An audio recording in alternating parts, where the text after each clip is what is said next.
কিভাবে এবং কারা হত্যা করেছিল ফুলগাজী উপজেলা চেয়ারম্যান একরামুল হককে? 20 মের হত্যাকাণ্ডের সময় স্থানীয় এক ব্যক্তির মোবাইলে তোলা ভিডিও চিত্র এখন একুশের হাতে।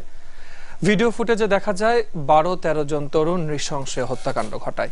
এদিকে হত্যার প্রতিবাদে আজও বিক্ষোভে উত্তাল ফুলগাজী। নতুন করে আটক 4 জনের কাছ থেকে গুরুত্বপূর্ণ তথ্য পাওয়ার কথা জানান পুলিশ সুপার। প্রয়োজনে ফেনীর সাবেক সংসদ সদস্য জয়নাল হাজারীকে জিজ্ঞাসাবাদের কথা বলেন তিনি। রিপোর্ট করছেন মুশফিকা নাজনীন।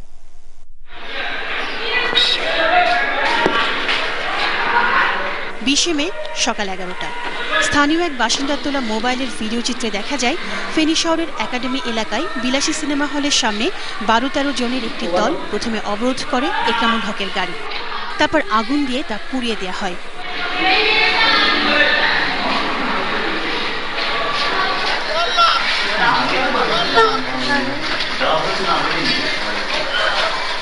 দলীয় কোন্দলের জের ধরে এই হত্যাকাণ্ড হয়েছে, অভিযোগ স্থানীয় আওয়ামী লীগের সমর্থকদের। যে ঘটনা ঘটছে ইলনেস বাজার রূপ রুটি সয়েল এগুলো জড়িত ছিল। দলীয় কোন্দলের কারণে অবশ্যই হয়েছে, ক্ষমতার ভাগাভাগি নিয়ে হত্যাকাণ্ড হয়েছে। সন্ত্রাসী যে দলেরই হোক আইনের আওতায় এনে বিচারের দাবি জানান স্থানীয় সংসদ সদস্য নিজামুদ্দিন হাজারী।